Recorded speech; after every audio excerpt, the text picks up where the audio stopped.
What's up, everybody? Welcome back to another episode of the Daily Dish podcast here at the Iowa State Daily. My name is Brett Fellmeyer, and like always, I'll be your host, and I'll have my co-host introduce themselves. What's up, guys? Assistant Sports Editor Pavel Markovic back with you.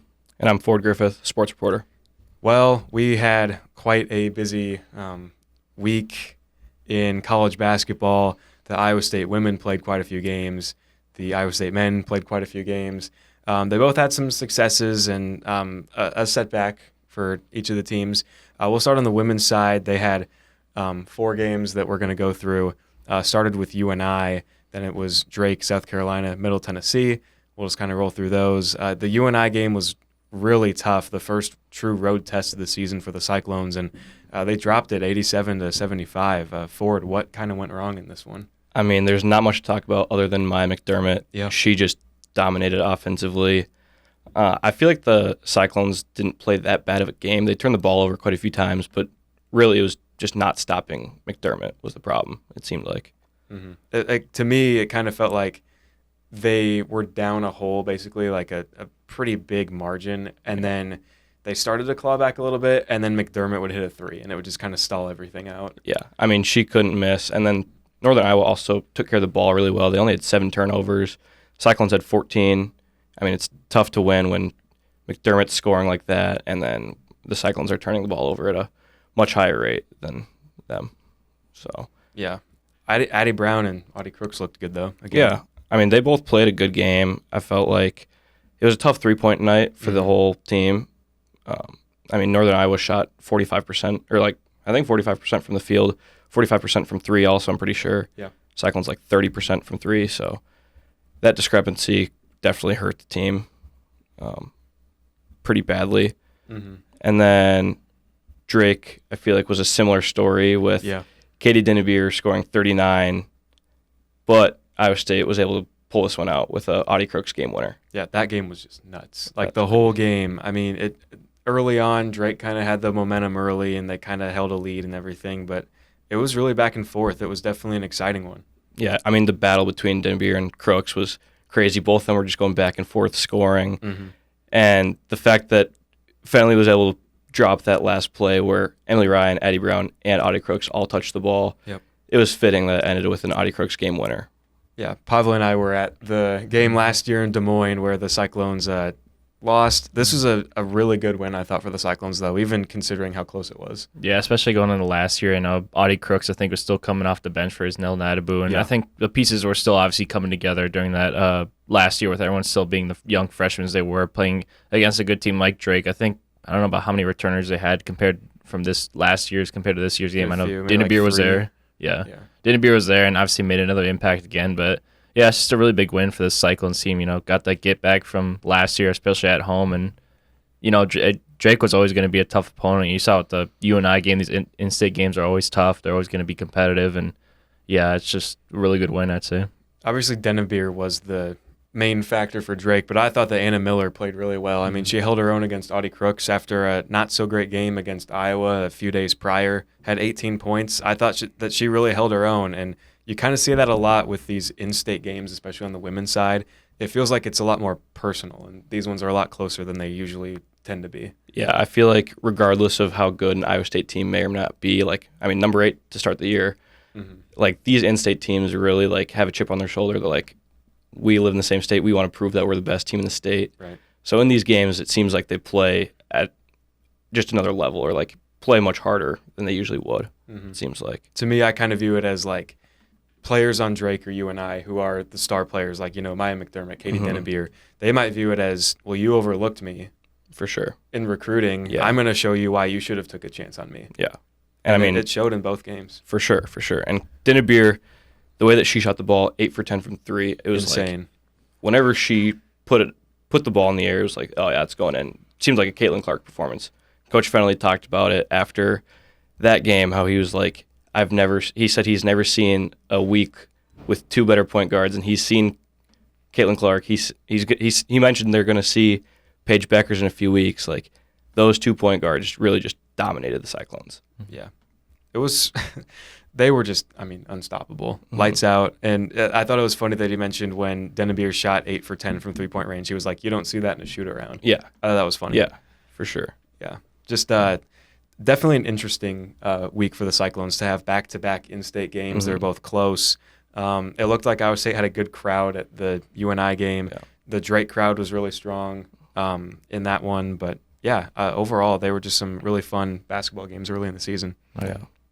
Then the women's team, a week later over Thanksgiving, on Thanksgiving, started the Fort Myers tip-off against, well, they fell in the rankings after losing to UNI, fell from 8th to 15th, took on number 4 South Carolina, who entered that game off of a loss, and it was a rough game to say the least for the Cyclones. Yeah, that was one of the toughest shooting performances I'd ever seen. Kenzie Hare knocked down a 3 early in the game. I was like, oh, they look like they're ready to play. They look like they're prepared for the moment. Yep. And then they didn't score the rest of the quarter. And I was like, this is like something I've never seen before. It was brutal. I mean, South Carolina's defense was suffocating. Cyclones, a lot of possessions, couldn't even get a shot off. Like, it was rough, to say the least. I don't know if I've ever seen a 32-0 run before in any terrible game ever. It was bad. Yeah. Like, we knew South Carolina was going to be good going into this game, but, like, the way it ended up was like, oh, woof. Yeah. Yeah. It definitely didn't help that they had just lost their first game in a very long time to UCLA. They were like, yeah, we're not losing again, and they played like it. Yeah. It didn't really feel like they had a player who kind of was the best in this game, South Carolina. They really distributed things really well. I mean, their highest scorer, 2 players had 13 points. One of them, Joyce Edwards, came off the bench.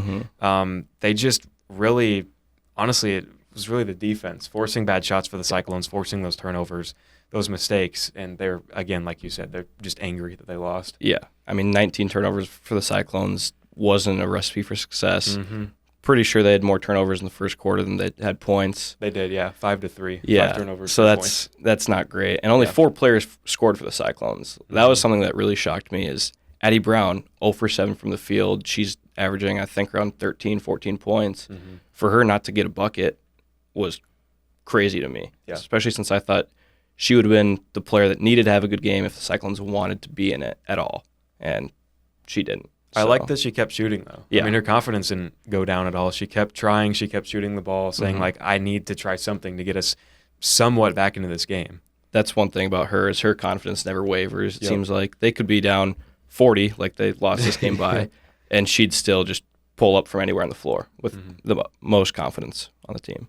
This might have been I know Audie Crooks scored 13, but this might have been, besides Cameron Brink in the NCAA tournament last year, her toughest matchup yet against the team. It felt like she was really kind of held in check, especially in the first half. It seemed like, because she likes to do her little drop step layup, and it seemed like a lot of those were getting blocked or she just hit a wall. So it was tough for her to get her shots up. I mean, 5 for 11, not bad, but she should be shooting more than 11 shots. Yeah, just a rough game overall. Pavle, what did you see from that one? Any thoughts? I would say just straight up got kicked in the teeth, just like that kind of thing. And I felt like one of these type of losses could be beneficial for a team. Obviously, you find out. I mean, they were the defending national champions. What did you kind of expect from this South Carolina team? I guess they did didn't have the best like shooting day, but still, like, obviously their defense won the day for South Carolina. But still, I think obviously we'll talk about just in a bit about this Middle Tennessee game. I think they really rebounded well off of it because you didn't want to leave Florida losing both games and come back to Ames and be like, man, what's going on? We got to figure something out. But luckily they were able to do that after that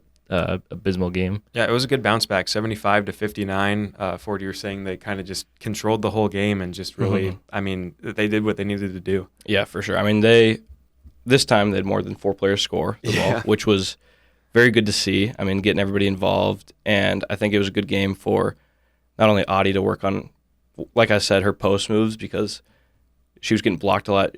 She had a 6'7" player guarding her, and so she was working on her left-handed layup. She was working on her post fades, drop step, a plethora of moves that she was working on, and they worked a lot. Also, Eiley Tanky started this game over Ariana Jackson, and I think this was a good situation for her to like get more of a feel of starting and get adjusted, get used to it, because I think she'll be there throughout the year or obviously next year. Yeah. I agree. Addie Brown bounced back in this one, scored some points. Definitely good to see that, still shooting the ball.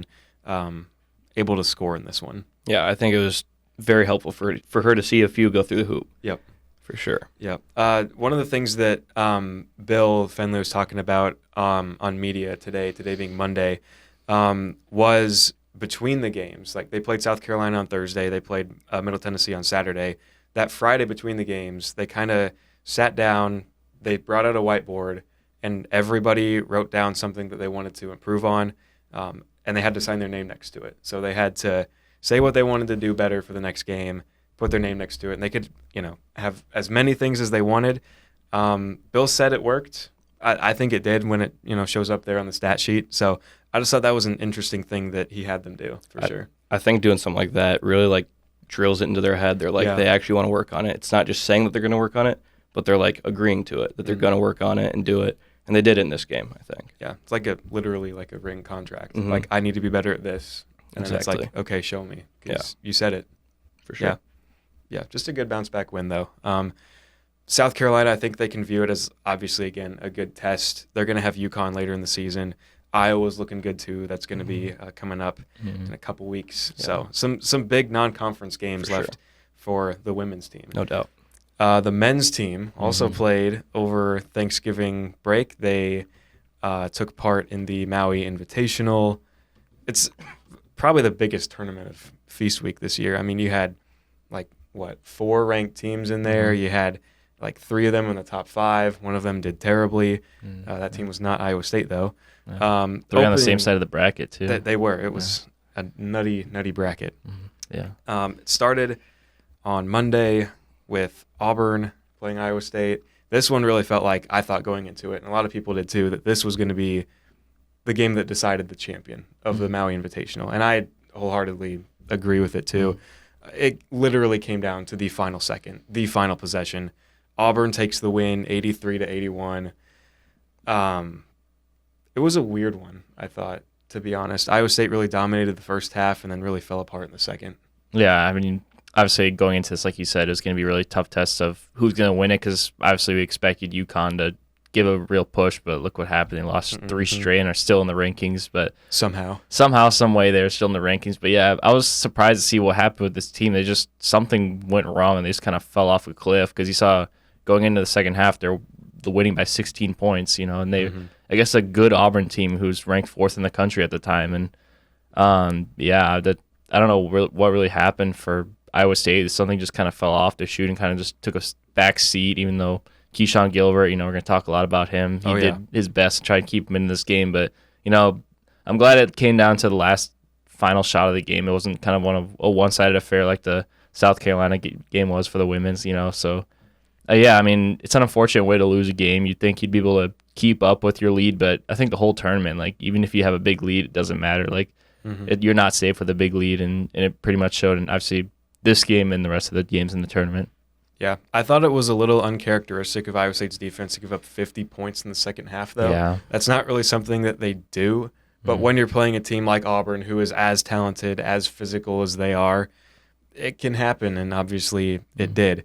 Keyshawn Gilbert specifically, far and none the best player of the overall tournament for the Cyclones. 23 points against Auburn, shot 8 for 10 in the game. The biggest issue that he had, though, was his foul trouble. He had 4 fouls. He had 2 of those within the first 3 minutes. So he really had to take a back seat. I mean, he only played 21 minutes in the game. So had that have been limited, maybe he, adds a little bit more in the first half, maybe even the second half. Then the other thing, I know it doesn't boil down to one player specifically, but Iowa State's final possession it had of the game, Keyshawn Gilbert ends up double-teamed or triple-teamed, just loses the ball, turns it over, and then that sets up Auburn to win the game. Yeah, and, like you said, the foul trouble was, I kind of went both sides. I think the whole tournament, the refs were more inclined to call a lot more fouls rather than the usual, besides, in regular season games, not in Hawaii and stuff, in tournaments like this. But, yeah, I mean, that last possession, kind of, you think they'd have a plan if Keyshawn were to get double-teamed, because obviously they knew going into it that he was going to get that final shot because he's been playing the best out of the whole team, and it kind of fell apart for them. And I think Auburn called timeout to set up the right play, and it was perfect timing for Auburn. I think it was Johnny Broom who got that tip in at the end. And he was Auburn's best player, far and none. Oh yeah, I think coming into it too, he's been a really good player. A big guy, got 21 points, got a double-double, 10 rebounds. So, yeah, he was a problem. The thing that I thought was a little strange in this one, I know he had 26 minutes, but Milan Momcilovic was not in the game a lot towards the end. He had 12 points. He shot 4 for 8 from the field, 2 for 3 from 3. But, I mean, to not have him out there on the final possession to possibly have a shot where he could win the game, and we know he's had shots like that before. You look at the Houston game last year, game winner. I don't know. I just don't really get the decision to leave him off the floor in the waning moments.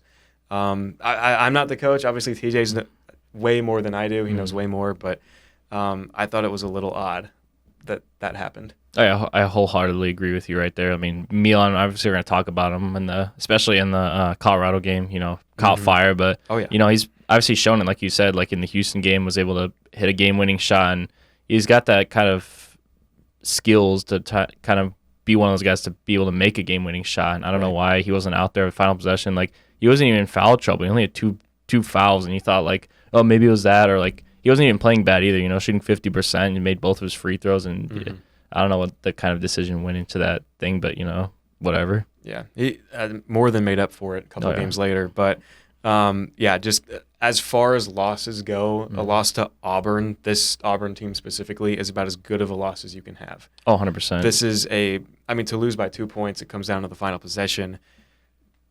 I'm not disappointed at all with that loss. It was disappointing in the moment, but I mean, looking back on it a week later, like, that's a loss that you're definitely going to take moving forward. And even when we were going into the game, like, we were for sure they were going to beat them, because Auburn was obviously the better team in the rankings, and they played really well too.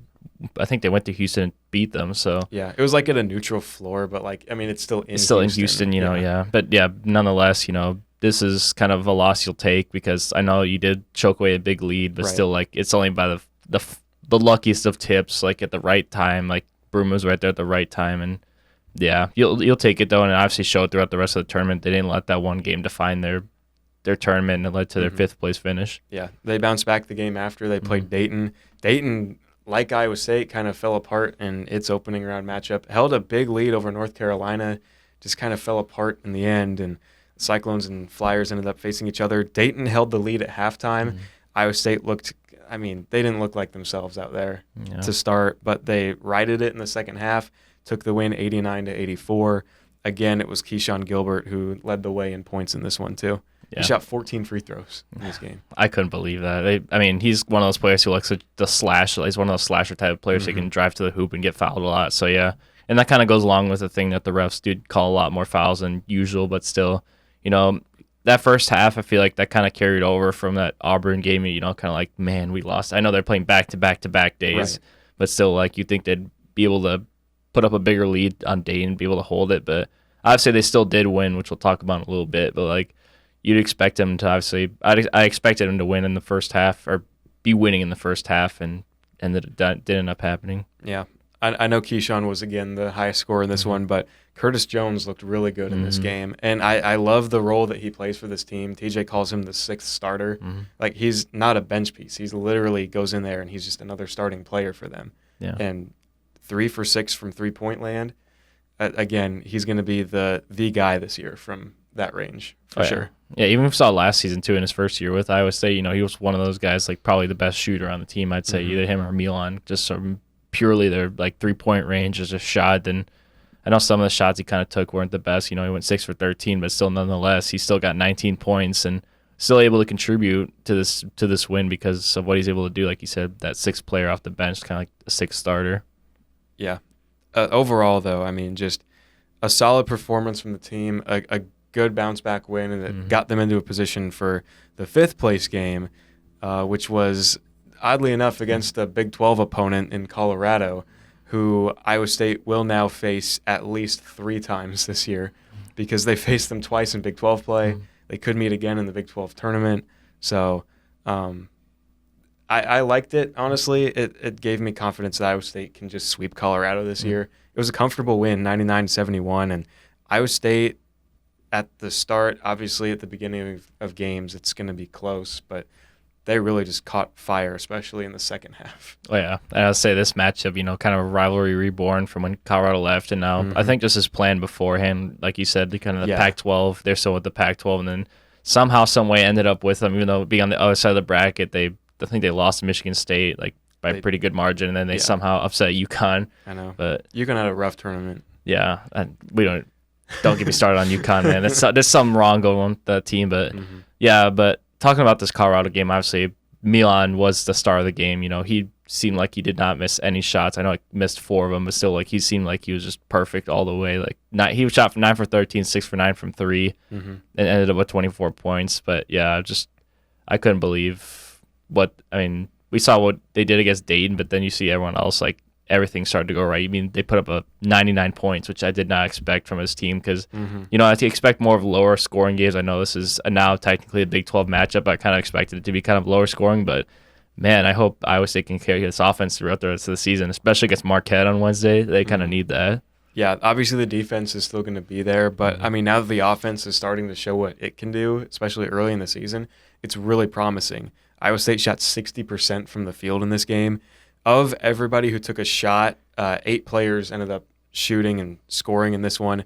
Of those 8, 7 of them shot 50% or higher from the field. The only one that didn't was Taman Lipsey, but he still shot 3 for 7, so he was like right there too. Yeah, and kind of talking about Taman Lipsey in this tournament, he didn't really have the best of tournaments. I know that Auburn game, he did not really look good in terms of shooting wise. I think he only went like 3 for 9 or something. Like missed his free throws, and like even then, those free throws could have determined that game. And then the game against Dayton, I think he fouled out. So yeah, it wasn't really the best game for Taman Lipsey. I know this Colorado game did kind of help his confidence. I feel like to get 10 points, still contribute on the defensive end. 4 steals, led the team, and 4 assists, 3 rebounds. So, he was still better in this game, I'd say, and I think it will be beneficial for him, especially after playing the way he did. But, the start of the tournament didn't really go in his favor. Yeah, it was a little jarring at first, but, I mean, I'm not totally worried about Taman and his play. He's got the experience. He's got the know-how. So I have no doubts that he's going to be okay after this. And obviously, even if one of the guards has a not-so-great game, there's the other one to step in. Look at Keyshawn Gilbert the entire tournament. Curtis Jones off the bench.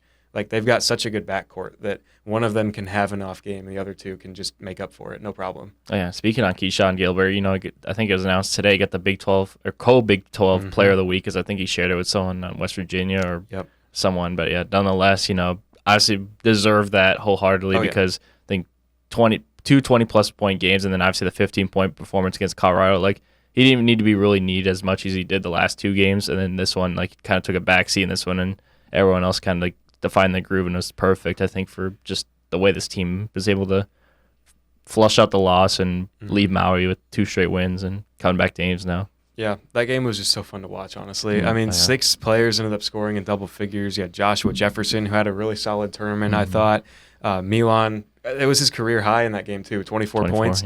Yeah. His previous career high came in the game last season against Virginia Tech, which was the ESPN tip-off invitational thing. Events invitational. Last year's Thanksgiving tournament. So something about Taman in these, early season Thanksgiving tournament games. Yeah. Seems to be a good combo. Yeah, I mean, Milan likes this Turkey Day type of thing. It wasn't played on Turkey Day, but still, regardless. He was feasting on Feast Week, though. Of course. That's for sure. Yeah, so was Keyshawn. The light shines bright on that break during that stretch of games. So, yeah, I mean, hopefully, I think I do have confidence in him to keep, like, I know we talked about, like, preseason, TJ really wanted him to shoot more, and I think he will continue, especially against this Marquette team, which we'll talk about in a bit on Wednesday. It's going to be huge for him to kind of get his flow going in the game, especially with everyone else. So, yeah, it was a really good tournament. Yep, 6 for 9 from 3-point range is crazy. Nice. We also had Deshaun Jackson with 10 points. Taman Lipsey fought back. He got 10 points. Keyshawn Gilbert, 15. And off the bench, like always, Curtis Jones, 19 points. Just right there to get to that 20 mark. But, I mean, still, overall, this was an amazing offensive game for the Cyclones. I kind of wish they got to the 100 mark or won by 30, but, we can't get greedy. It's a huge win for the Cyclones to finish out the tournament in Maui. So now kind of looking forward to this week in Iowa State basketball. We'll start on the women's side again, taking on the South Carolina Upstate Spartans. That game's going to be Tuesday from Hilton Coliseum, 6:30, also on ESPN+. Ford, will Iowa State win this game? They should. Okay. They definitely should. USC Upstate's 2-7. They haven't been great this year. It should be domination from start to finish, especially if the Cyclones kind of lean on their starters the way that they have the past few games. Audie Crooks and Emily Ryan have played 30 plus in, I think, both games in Fort Myers, and then previous games also. Emily Ryan played 36 against Middle Tennessee. So That's insane. yeah, especially since she started the year with not kind of on a minutes restriction against an exhibition, but she's been playing a ton lately.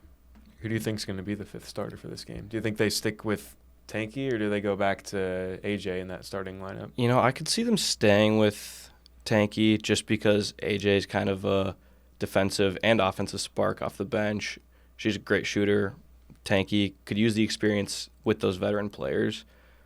Developing her, I think, is something Fennelly wants to do, and playing with those caliber of players would be very helpful for that. Who's one player that you're going to have your eye on in this one?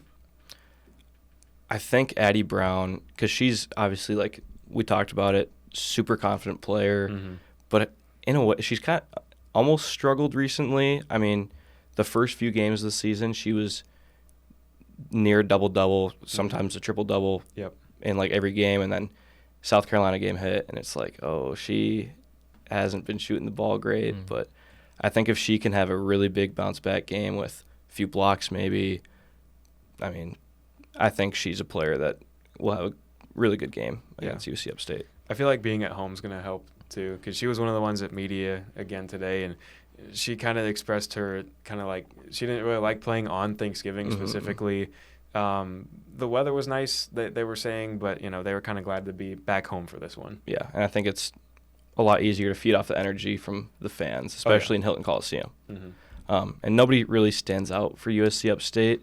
Rebecca Gordon nearly averages a double-double.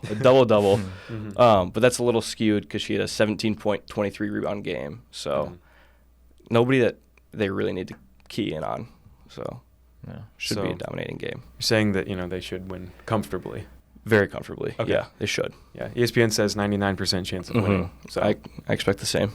They also say that for the next game that'll happen on Sunday against Central Michigan, 99% chance of winning. Yeah, Sydney Harris gets to play against the team that she played for her freshman year. That's true. Won MAC Freshman of the Year with them. Yeah, for sure. But they've struggled a lot even when she was there. They had back-to-back 6-win seasons, and they are 2-5 to start the year. So not the best start. Yeah, I'm seeing here that they lost to Bradley by 9 points. So Bradley, Missouri Valley type school. So they've seen some solid competition. Yeah, they have. And I think, somebody talked about it, how they just can't overlook anybody. I think it might have been AJ. She was saying, we can't overlook anybody no matter who they are, what conference they're from. You just can't, especially in these non-conference games where those teams are trying to prove themselves against big-time competition. Yeah. Does anyone stand out on Central Michigan's roster that you've seen? Nobody's a clear-cut number one. Okay. Nobody should be that big of a threat. Their scoring's pretty distributed. Kind of depends on the game who's their leader. So nothing really there. I think it'd be interesting if Coach Fennelly starts Sydney Harris just so she can. I think that'd be a good idea, honestly. I think it would, especially in a game where they're 99% chance to win, according to ESPN. Right. Do you feel like this might be her breakout game then, maybe, because she's playing against her old team, possibly? I think I could see her because she's another player who's pretty confident in herself, and I could see her taking more shots, and she's a really good three-point shooter. So if she could hit a lot of those and take a lot of those, then that'd be really cool to see. Do you think that, again, I'll ask again, who do you think is going to be the fifth starter? Like, say they, like you were saying, keep Tanky in there for the Upstate game. Yep. Do they switch it up then if that happens for the Central Michigan game?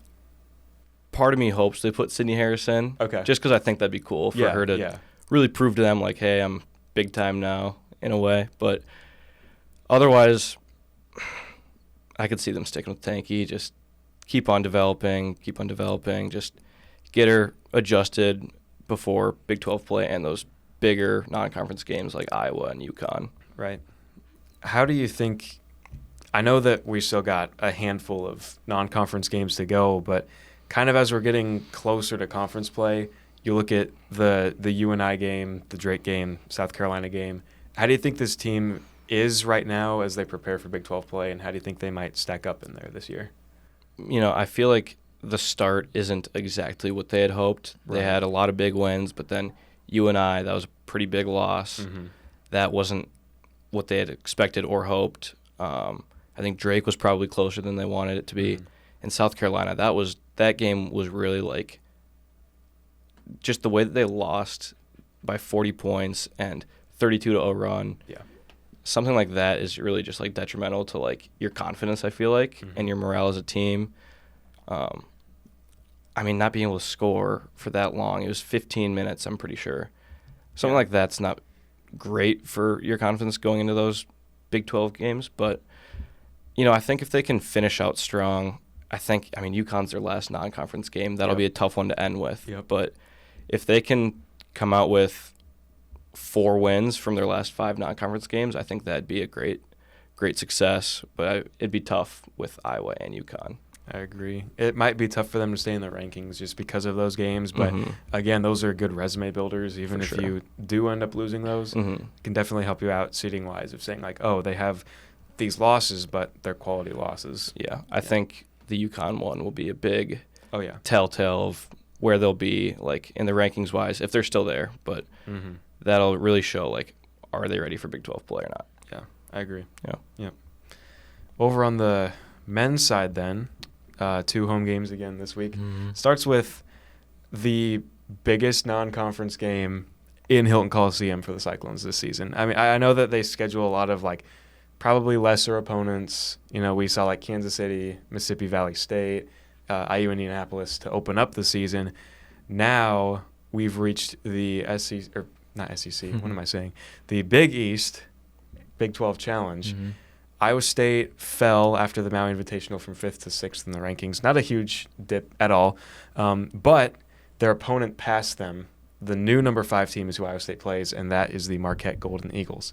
This is going to be a huge matchup in Hilton Coliseum on Wednesday night. Oh, yeah, Hilton Coliseum is going to be popping. I feel like, obviously, the Hilton crowd always plays a factor, but I feel like in this specific game, because Marquette is ranked above Iowa State currently, and the fact that they're 8-0 still, like, they haven't lost a single game. And they beat Purdue. Yeah, number 6 Purdue. Like, they did. It's not like they beat them like a little bit, right? They demolished them, like 76-58. Yeah, that's a big win.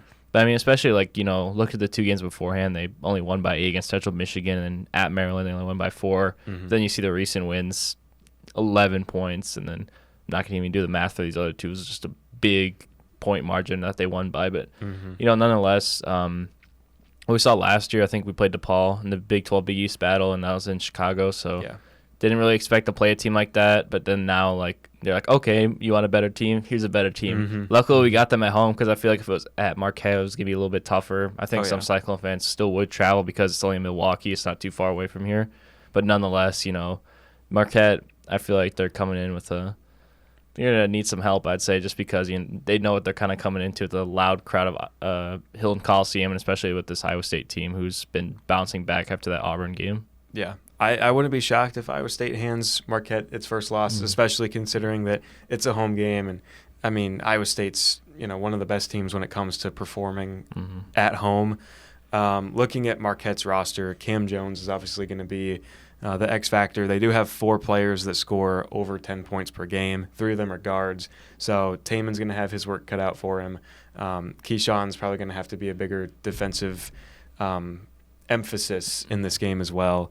The guard play, they're going to be the ones that decide who wins and who loses this game for sure. Yeah, and that makes me kind of think about what the starting lineup could be, because I feel like if it's more guard-focused for Marquette, who's going to obviously start out, because I'd assume they go their 3 guards who average over 10 points per game. I don't know if one of them comes off the bench or not, gets over 10 points per game, which is kind of like a Curtis Jones thing, but that kind of makes me think if Curtis Jones will get the nod over Milan just because of having 3 guards against 3 guards, because their best 3 guards, I think, obviously Cam Jones will probably get Lipsey's assignment or Keyshawn, then either or for Stevie Mitchell and Chase Ross. But nonetheless, it's going to be a great challenge. They only have the 1 forward, which I don't think that's going to be posing a lot of problems in terms of the front court for Marquette and Iowa State's front court. But yeah, it's going to be see what Marquette's going to be able to do. Yeah, big dog, Deshaun Jackson. Big dog Jackson. He could be in for a big day. Just seeing kind of that Marquette, it looks like they kind of lean a bit more towards small ball, I'd say.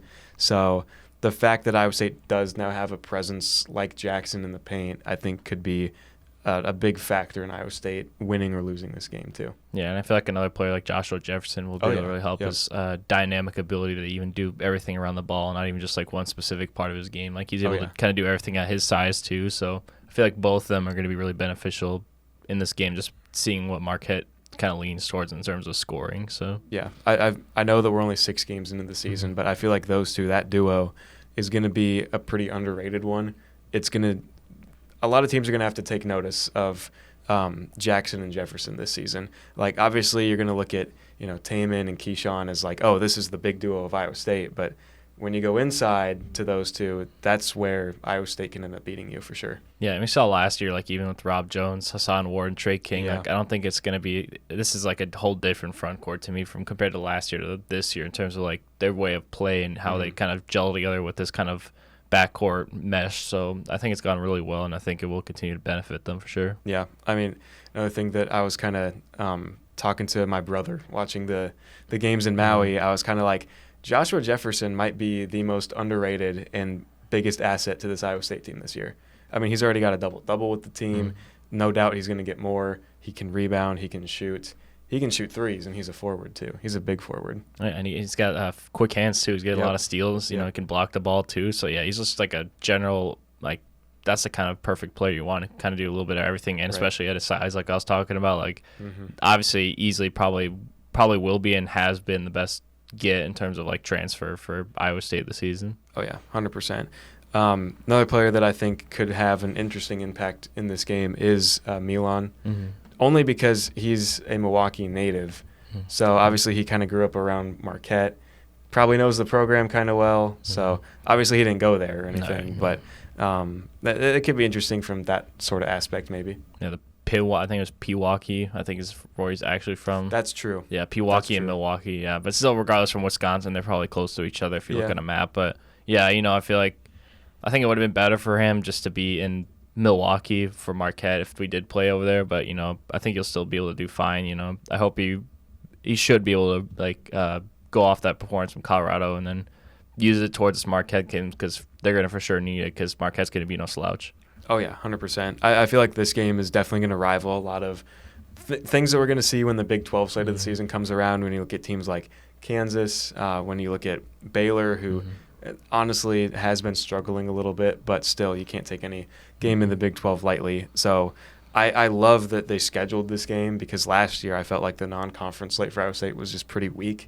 Your toughest games were like Texas A&M and Virginia Tech in their tournament last year. Obviously the tournament this year had some tough teams, but now that you're scheduling a team at least outside of that, it's definitely a step in the right direction for building that resume when it comes time for the tournament. Yeah, and I think, like, I know we talked about, like, the weaker non-conference, like, Big 12, Big East. Like, I was surprised when we got DePaul for last year. Like, you think you'd get one of the better teams, like, Xavier, Butler could be good, St. John's, Georgetown, or even Creighton, too. We didn't even mention Creighton, and obviously UConn. We probably won't get UConn, but, luckily they were able to schedule Marquette at home because I feel like, then again, if we were in Milwaukee, it was kind of like a toss-up of whether we'd win or not because they are a better team right now in terms of the AP polls, but we'll see what they're able to do this coming Wednesday at Hilton Coliseum. Yeah, 5 and 6 isn't really too big of a difference, but yeah, it's there. The difference is there. Marquette is ranked ahead of them.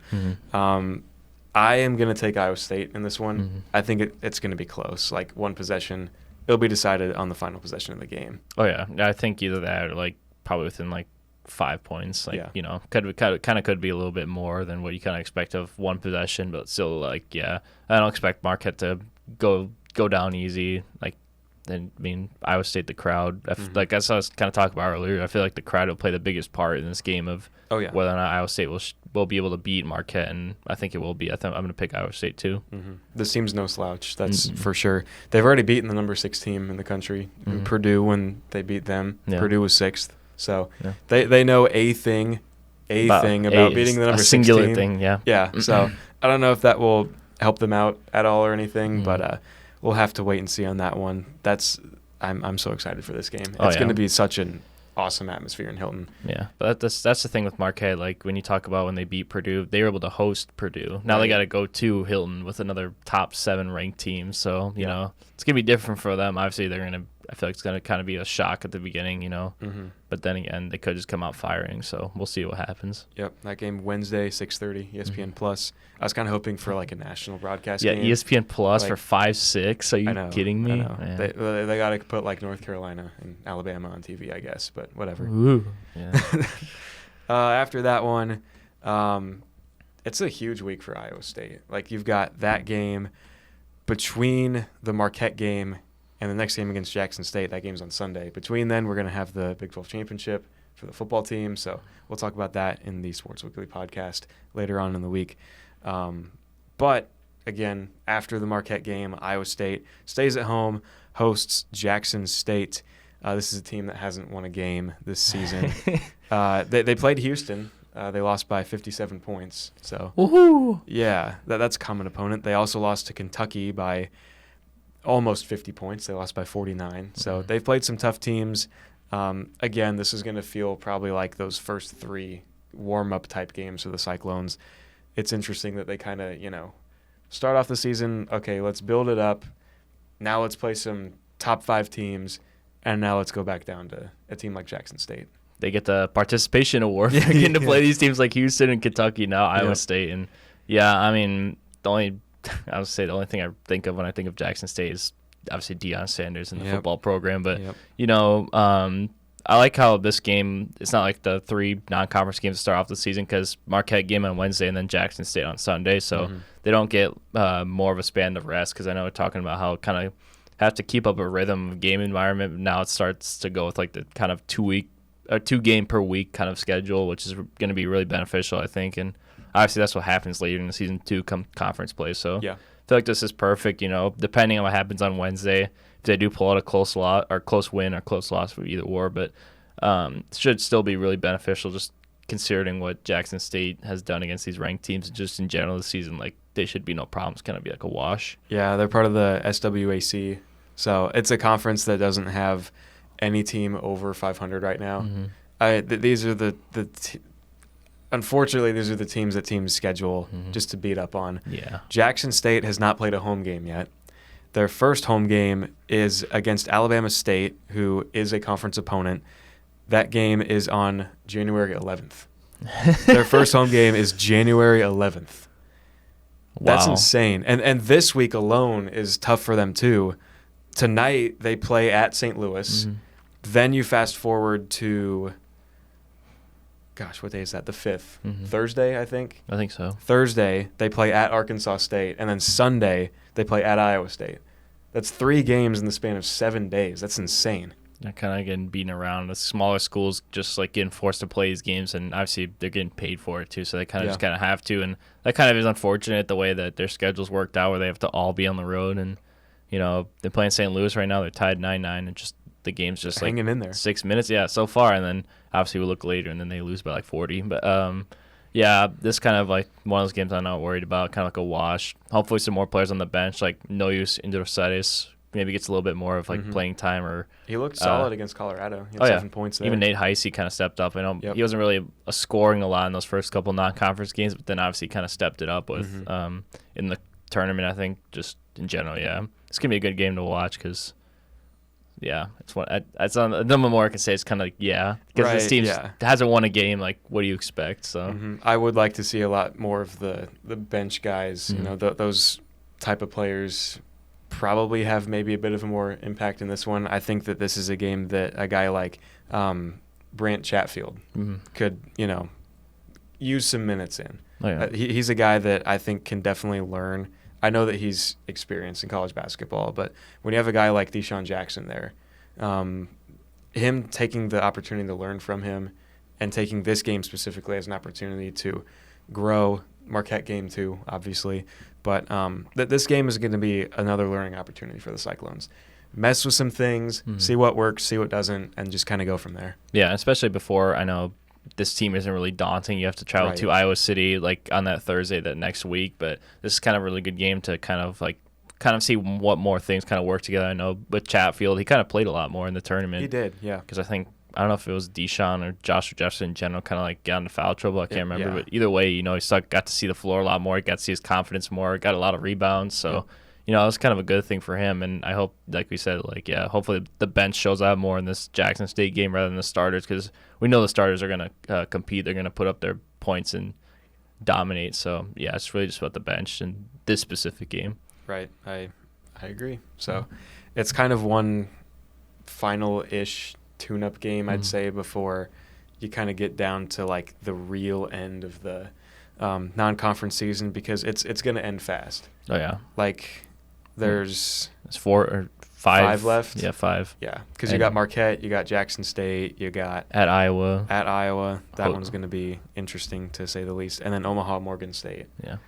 But then even your first conference game is at Colorado, a team that you already beat by nearly 30 points. Which I really enjoy how that kind of set up, because, you know, kind of go into the Big 12 season facing a familiar team. So it's kind of like we're not going off against, like, Baylor, like Kansas right away. We're kind of getting into... Baylor is the game after Colorado, though. Yeah, I guess. Yeah, maybe we start with Colorado at least. But it's a good ease into it, I'd say. Yeah. A team that you've already faced and beat.